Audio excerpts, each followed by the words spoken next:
अल्हम्दुलिल्लाह नहमदुहु व नस्तईनुहु व नस्तगफिरुहु व नु'मिनु बिहि व नतवक्कलु अलैहि व नऊज़ु बिल्लाहि मिन शुरूरि अनफुसिना व मिन सय्यिआति अअमालिना। मन यहदिहिल्लाहु फला मुदिल्ल लहु व मन युद्लिल्हु फला हादिय लहु। वनशहदु अन ला इलाहा इल्लल्लाह वहदहु ला शरीक लह वनशहदु अन्न सय्यदना व मौलाना मुहम्मदन अब्दुहु व रसूलुहु सल्लल्लाहु तआला अलैहि व अला आलिहि व अस्हाबिहि वसल्लम तस्लीमन कसीरन कसीरा वदाइयन इलल्लाहि बिइज़निहि वसिराजम मुनीरा। अम्मा बअदु फ़अऊज़ु बिल्लाहि मिनश शैतानिर रजीम। बिस्मिल्लाहिर रहमानिर रहीम। फमन यअमल मिस्क़ाल ज़र्रतिन खैरन यरह वमन यअमल मिस्क़ाल ज़र्रतिन शर्रन यरह। सदक़ल्लाहु मौलानल अज़ीम। क़ालल्लाहु तबारक व तआला फ़ी शानि हबीबिहि इन्नल्लाह व मलाइकतहु युसल्लूना अलन नबी या अय्युहल्लज़ीना आमनू सल्लु अलैहि व सल्लिमू तस्लीमा। अल्लाहुम्मा सल्लि अला सय्यिदिना मुहम्मद व अला आलि सय्यिदिना मुहम्मद व बारिक व सल्लिम। काबिल-ए-इज़्ज़त तकरीम मुअज़्ज़ज़ उलमाए किराम, बुजुर्गान मोहतरम और अजीज साथियों, अल्लाह तबारक व ताला ने जिस दुनिया में इंसान को भेजा है उसमें रब तबारक व ताला ने इंसान की हिदायत और रहनुमाई के वास्ते उसका इंतज़ाम किया है। वो ये कि अंबिया किराम अलैहिमुस्सलातु वस्सलाम का सिलसिला जारी फरमाया कि जो हिदायत की बात बतलाते रहें। कुरान करीम का उतारना, किताबों का उतारना, ये एक सिलसिला हिदायत वाला। लेकिन दूसरी तरफ इस दुनिया में कुछ मनफी ताकतें भी है, विरोधी ताकतें। वो ताकतें क्या काम करती हैं? इंसान को अल्लाह तबारक व ताला से दूर करने की कोशिशें करती है। अंबिया इंसान को अल्लाह से करीब करते हैं। अंबिया के बाद नाइबीन अंबिया और मुत्तकी लोग इंसान को अल्लाह से करीब करते हैं। और मनफी ताकतें, विरोधी ताकतें, जैसे कि शैतान, उसका लश्कर, इंसान का खुद का अपना नफ्स, दुनियावी माहौल, अल्लाह की नाफरमानी वाला, ये इंसान को अल्लाह तबारक व ताला से दूर करने की कोशिश में है। तो ये दो चीजों के बीच में इंसान अपनी जिंदगी गुजारता है, इताअत और नाफरमानी के बीच में। और ये उसूल दुनिया का, अल्लाह तबारक व ताला का ये मुसल्लम है, हकीकत है, माना हुआ है कि जो बंदा अल्लाह तबारक व ताला की इताअत करता है, फरमाबरदारी करता है, चाहे पूरी दुनिया नाराज हो जाए तो वो चमकता है और तरक्की करता है। और जो अल्लाह तबारक व ताला की नाफरमानी करे, चाहे पूरी दुनिया उससे राजी हो जाए, वो आदमी गिरता है, उसको कोई पहचानता भी नहीं है। ये दुनिया का उसूल है। हजरत नबी पाक सल्लल्लाहु ताला अलैहि वसल्लम जिस वक्त आपने नबुव्वत का दावा किया, तन्हा थे। इब्तिदा में 4 आदमियों ने इस्लाम कबूल किया। सारा मक्का खिलाफ था, विरोध था। सिर्फ 4 थे। हजरत अबू बकर मर्दों में, हजरत खदीजा औरतों में, ज़ैद इब्न हारिसा गुलामों में, अली रदी अल्लाह ताला अन्हुम ये सारे वो बच्चों में। तो 4 थे, सारा मक्का सब मुखालिफ, विरोध। अल्लाह राजी था तो आगे बढ़ गए। तो दारे अरकम में तादाद हुई 45 की, 45। अल्लाह राजी था, मखलूक नाराज थी। तो शौबे अबी तालिब का जब मौका आया, जहां पर काफिरों ने मुसलमानों को कैद कर दिया था, कुरैश ने 3 साल तक शौबे अबी तालिब में, वहां पर मुसलमानों की तादाद 82 की तादाद पहुंची। मक्का छोड़ रहे हैं, हिजरत का मौका है, सिर्फ 115 की तादाद। अल्लाह राजी है, मखलूक नाराज है, लोग बढ़ते जा रहे हैं। गज़वे बदर का मौका आया, 313 की तादाद, बढ़ रहे हैं। उसके बाद सुलह हुदैबिया का मौका आया, 1400 की तादाद, 1400 सहाबा मौजूद है। फतह मक्का का मौका आया, 10,000 सहाबा मौजूद है। हुनैन का मौका आया, 12,000 मौजूद है। तबूक का मौका आया, 40,000 मौजूद है। और हज्जतुल वदा का मौका आया, 1.25 लाख सहाबा मौजूद है। तो अल्लाह राजी था, मखलूक नाराज थी, मखलूक उनकी तरफ चलती चली गई और बढ़ते चले गए। और आज तक दुनिया में सबसे ज्यादा फैलने वाला अगर कोई मजहब है तो वो मजहब इस्लाम है। हाल ये है कि दुनिया के दूसरे सारे मजहब इसके मुखालिफ है, कोई इसकी तायीद नहीं करता है। सब लोग इस पर कीचड़ उछाल रहे हैं, पत्थर फेंक रहे हैं। तो 4 से इब्तिदा हुई और बढ़ती ही जा रही है, कम नहीं हो रही है। तो रब राजी, मखलूक अगरचे नाराज हो, कोई फर्क नहीं पड़ता, वो बढ़ते चले जाएंगे।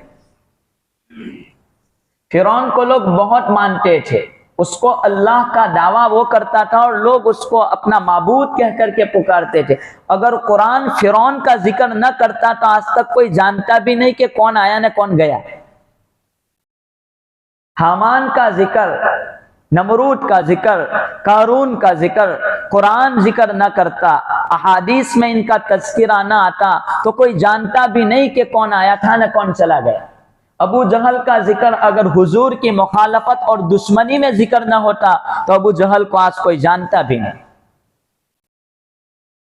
खुलासा कलाम ये कि अगर कोई बंदा अल्लाह तबारक व तआला की इताअत करे, चाहे मखलूक और दुनिया के सारे लोग मुखालिफ हो जाएं, तो कोई परवाह नहीं, वो एक न एक दिन अपने मकाम तक पहुंचेगा। और एक बंदा दुनिया की माने अल्लाह नाराज हो जाए, सारी दुनिया उसके फेवर में है, फिर भी वो आदमी गिर करके रहेगा। ये तो अल्लाह तबारक व तआला ने वो नुस्खा दिया है कि तेरी एक इताअत पर दुनिया तेरी गुलाम बनेगी। हजरत हाजी इमदादुल्लाह मुहाजिर मक्की रहमतुल्लाहि अलैह बहुत बड़े बुजुर्ग गुजरे हैं। हमारे उलमा देवबंद जितने भी हैं वो सारे उनसे मुंसलिक है, इनका ताल्लुक इनसे। वो और हाफिज जामिन शहीद रहमतुल्लाहि अलैह, ये दोनों बुजुर्ग एक मर्तबा किसी जगह तशरीफ ले गए। वहां जाकर के वो मालिक ने उनसे एक घर में रुकने के लिए कहा, रात को कि आप यहां आराम फरमा लें। और वो घर बंद पड़ा रहता था। ये दोनों मेहमान अंदर चले गए, दरवाजा अंदर से बंद कर दिए। हाजी इमदादुल्लाह मुहाजिर मक्की और हजरत हाजी जामिन शहीद रहमतुल्लाहि अलैह तहज्जुद के नमाज के लिए बेदार हुए, नमाज पढ़ रहे। हाजी इमदादुल्लाह मुहाजिर मक्की सलाम फेरा तो एक आदमी पड़ोस में आकर के बैठ गए। पूछा कि दरवाजा बंद है तो अंदर आया कैसे? कहा कि मैं जिन्नत हूं, मैं कई सालों से यहां रहता हूं, यह घर बंद पड़ा है, इन लोगों के आने की हिम्मत नहीं होती है। इन लोगों ने अपना रास्ता निकालने के लिए आपको मेहमानी के लिए यहां सुलाया। मैं आपसे मुंसलिक होना चाहता हूं, आपसे बैठ होना चाहता हूं, आपसे ताल्लुक करना चाहता हूं। हाजी इमदादुल्लाह ने कहा मैं लोगों को तकलीफ नहीं पहुंचाता, तो दिल में ये इरादा करके मैं आपसे तकलीफ नहीं पहुंचाऊंगा, ये छोड़ करके चला जाऊंगा, उसके बाद मैं तुझसे अपने से ताल्लुक जोड़ूंगा मेरा। उस बंदे ने कहा ठीक है, कोई हरज नहीं।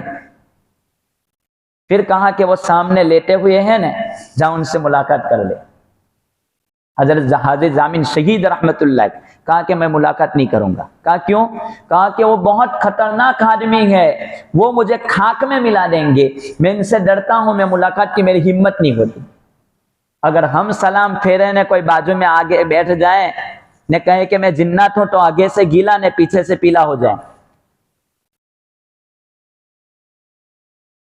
लेकिन बंदा जब अपने परवरदिगार की इताअत करता है तो सारी मखलूक उसके ताबे हो जाती है।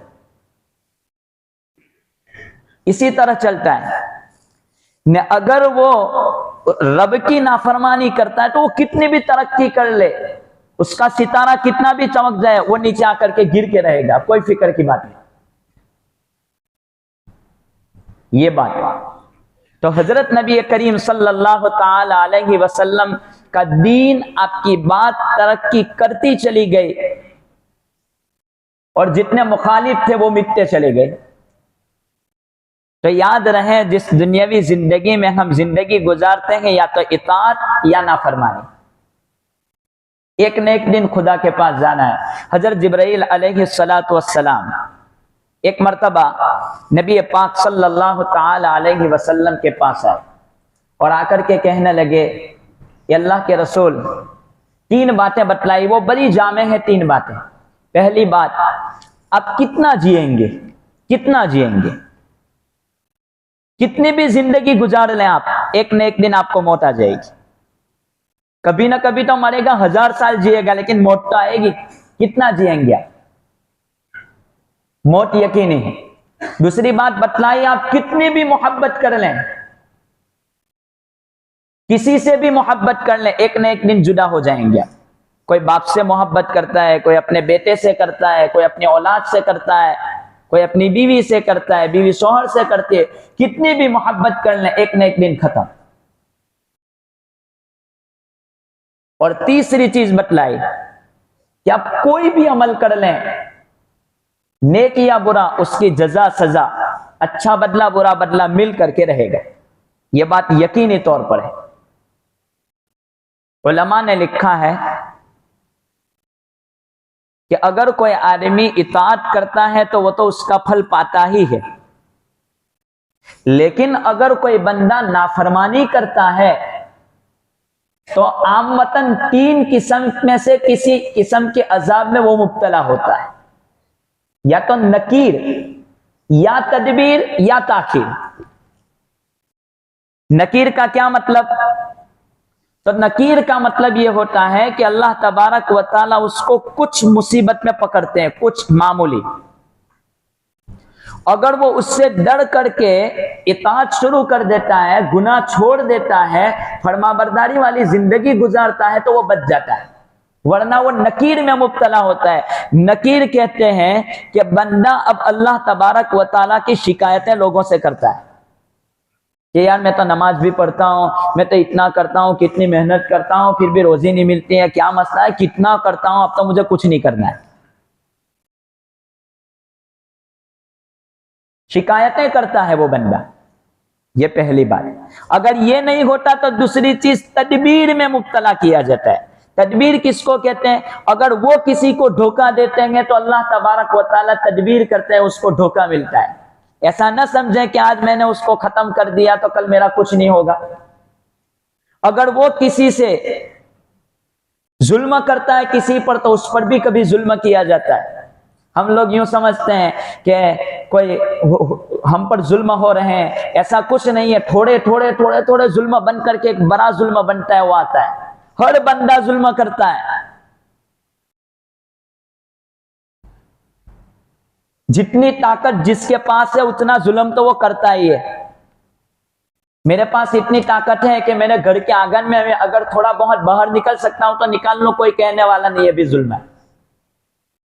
जितनी ताकत मेरे पास ताकत है कि मैं इस आदमी को तमाचा मार सकता हूं तो उसको तो हुकूमत के पास उतनी ज्यादा ताकत, जिस हुकूमत के पास जितनी ज्यादा ताकत उतना ज्यादा जुल्म बढ़ेगा। तो ये हमारा अपना कसूर है कि यहां से शुरू होता है, फिर वो एक बड़ी शक्ल ले लेता है, फिर हमारे ऊपर लौट करके आता है वो जुल्म। तदबीर करता है। मिस्र का बादशाह अबू अहमद तुलून, ये एक बहुत बड़ा बादशाह गुजरा है। वो एक मर्तबा रास्ते से गुजर रहा था तो एक हौज के पास एक उसको छोटा सा बच्चा मिला। कोई वाली उसका था नहीं, पड़ा हुआ था। उसको उसने उठा लिया और अपनी गोद ले लिया।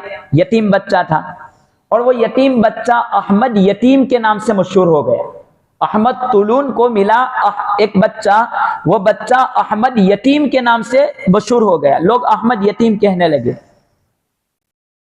बड़ा वफादार था, बड़ा ईमानदार बंदा था अहमद यतीम।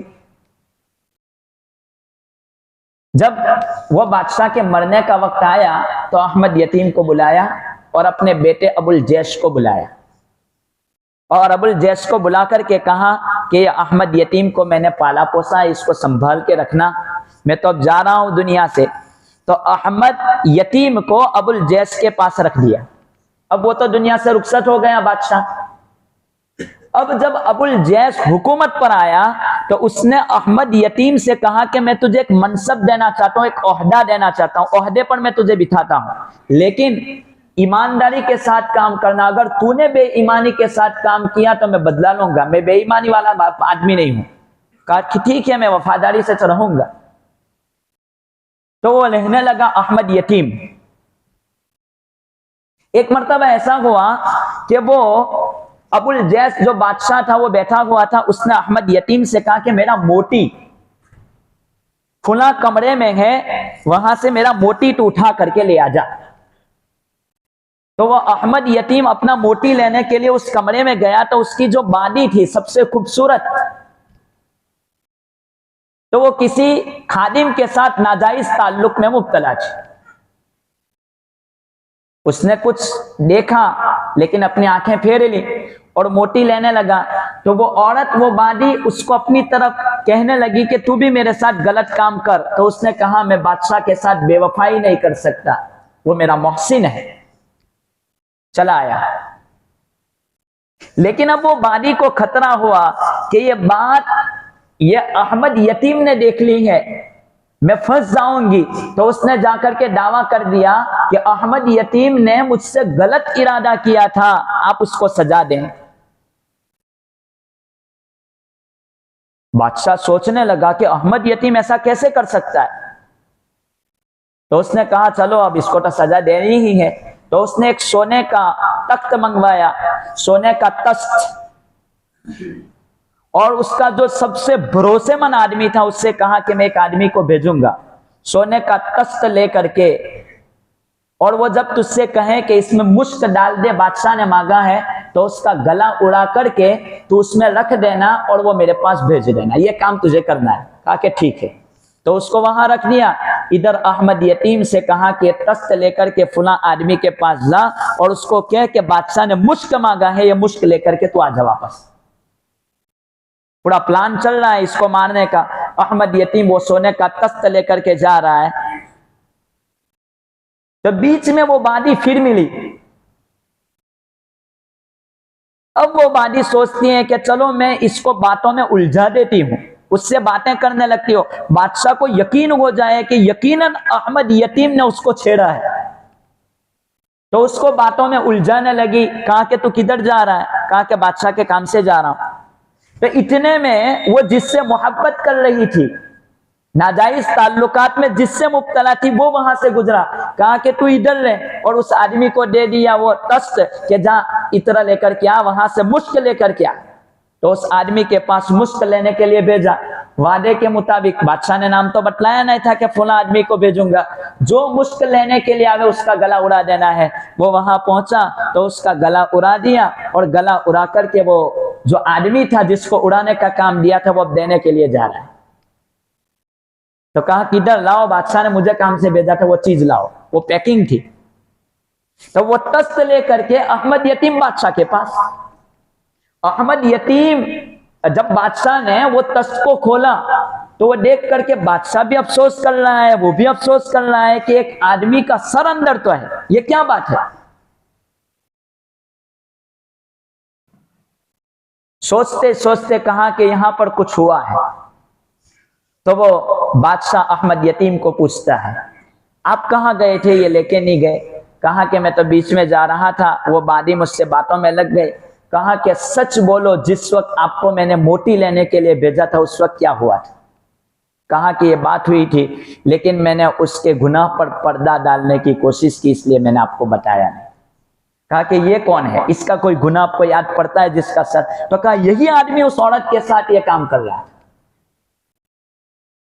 उस बादी को बुलाया गया, उसका भी गला काट दिया गया और अहमद यतीम का भरोसा और ज्यादा बादशाह का बढ़ गया अहमद यतीम से। खुलासा कलाम ये कि दूसरी बात तदबीर होती है। अगर कोई बंदा यूं सोचे कि मुझे कोई नहीं देखता, इन नकैदी मतीन, अल्लाह तबारक व तआला तदबीर करते हैं। वो अगर किसी जगह जुल्म करता है, किसी को धोखा देते हैं, रब तबारक व तआला दूसरी तरफ उसका बदला लेते हैं। अगरचे हम दुनिया के निजाम को समझ नहीं सकते। और तीसरी बात होती है, वो सबसे ज्यादा खतरनाक है